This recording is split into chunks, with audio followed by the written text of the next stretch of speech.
Mga boss, 6 na buwan na mula na nag-umpisa ang ating termino dito sa House of Representatives. At ito na ang naging bunga ng ating pagtatrabaho dito sa Kongreso. Nakapaghain tayo ng 62 na mga panukalang batas at resolusyon. 14 naman ang mga panukalang batas kung saan tayo ay naging co-author. Kabilang sa mga na-file na natin ay yung lahat nung pinangako natin nung kampanyahan. Nandyan yung resignation pay, pagkakaroon ng sick leave at vacation leave, pagwawakas sa contractualization o ENDO. Kabilang na rin sa mga resolusyon na naihain natin ay yung pag-iimbestiga sa kung paano ginagasta ng SSS ang kontribusyon ng mga manggagawa sa pribadong sektor. Nagpapatawag na rin tayo ng investigasyon sa patuloy na pagdami ng bilang ng mga JO at COS workers. Nakapag-file din tayo ng resolusyon para imbestigahan ang laganap na hindi pagbabayad ng government-mandated benefits ng mga employer sa kanilang mga manggagawa. At ang pinakamagandang balita mga boss ay after 36 years,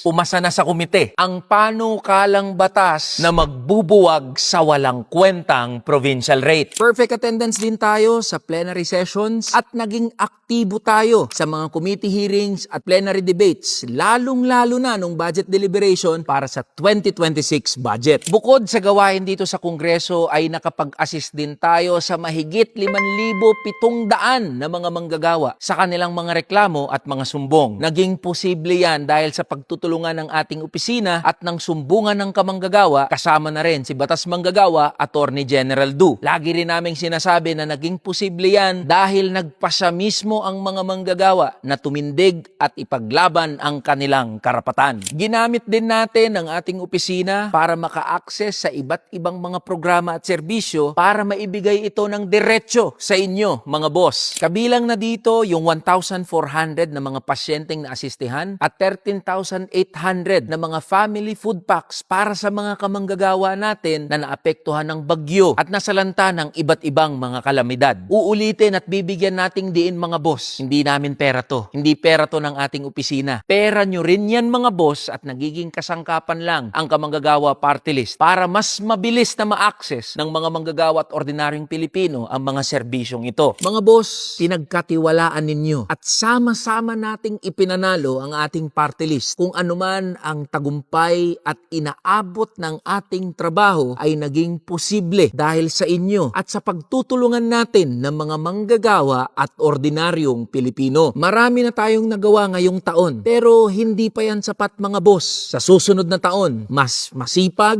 mas matapang at mas mabangis na tayo mga boss para ipanalo ang bawat laban ng mga manggagawa at ordinaryong Pilipino. Uulitin ko at bibigyan kong diin mga boss. Tayo ang kamanggagawa. Tayo ang nagsumikap, tayo ang nagpagod, at tayo ang nagpanalo sa ating party list. Kaya walang ibang gagawin ng ating party list kundi makipaglaban at ipanalo ang karapatan at kagalingan ng mga manggagawa at ordinaryong Pilipino. Kaya mga boss, Merry Christmas, Happy New Year, Happy Three Kings, Happy Valentine's, basta happy-happy. Laban lang tayo, mga boss. Tara na, kamanggagawa.